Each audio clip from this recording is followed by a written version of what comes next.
we are just closing a 500 million fund. So you can go through the pitch book and then you can see what we're going to do with it, I guess. So obviously it's the strategies that I just laid out. If I could only do one thing and I didn't have to invest 500 million, I still think that the single most interesting thing that we do is pre-let logistics developments. So basically you have no letting risk, you have essentially no construction risk, it takes us 6 months, and you develop with a 35% margin, which you can't do in any other developments.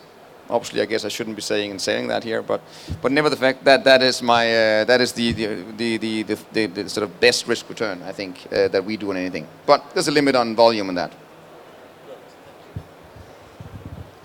I really believe that we will see rental growth in some of the capital cities. I know Stockholm best, so I think when we moved into 2007, 2008, we were just getting into the rental growth cycle, but we never got there for obvious reasons. And since then we have seen a really stable curve, but we have now seen over the last 6 to 9 months a really pick up in rents. There are no vacant space, so I think that's the place to be.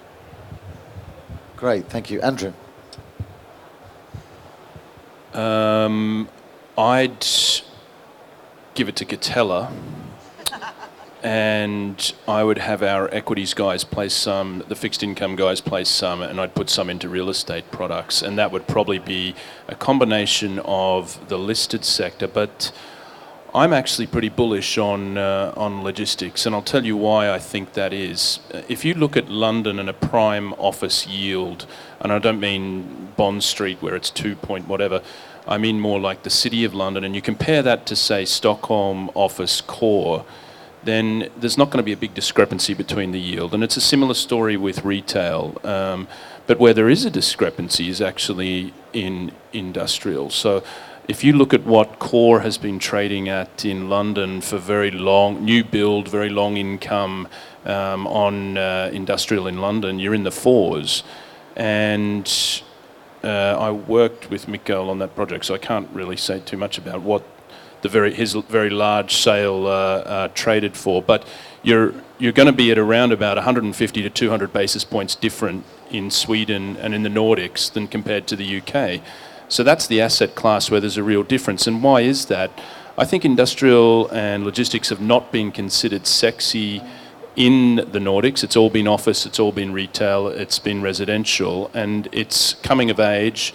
And groups like NREP that have been doing it for 10 years, it's now coming on stream. And I think that asset class, there's another big deal. It's about 400 million that's about to come out in the next, that'll close in the next week or two. So we're seeing a massive, in the last 12 months, interest in that asset class. And I think that's something where I'd be looking to place money, because it's long income and it's safe. And I think we've been talking about retail, and we've been talking, what do we think about that? I think industrial is going to pick up in terms of all of the internet trading.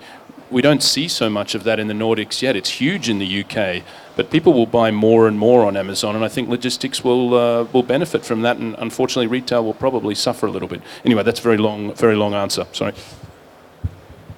No problem. I'll do it short and sweet.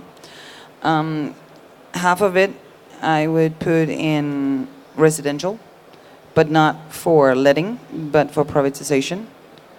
We are making really, really good returns on that aspect at the moment. And this is a case I would do in Denmark and in Finland. Finland has a very interesting rental law, very interesting. You can basically terminate your tenants. This is the only country in the world, I think, where you can actually terminate private tenants. That's pretty interesting for an investor. So you can kick your tenants out whenever you want to and sell the apartment on the market. Very interesting. I'd never seen that before. And then I would take another half, and the other half, and sort of put it more into commercial. And I would work on office conversions, actually. It's going to be more and more, and it's going to happen more and more. Because when we move into the cities, and don't forget, 20 to 25% of the population in the Nordics lives in the 4 largest cities in each country. We're talking 17% in the UK, 9% in Germany. 9% is living in the 4 biggest cities.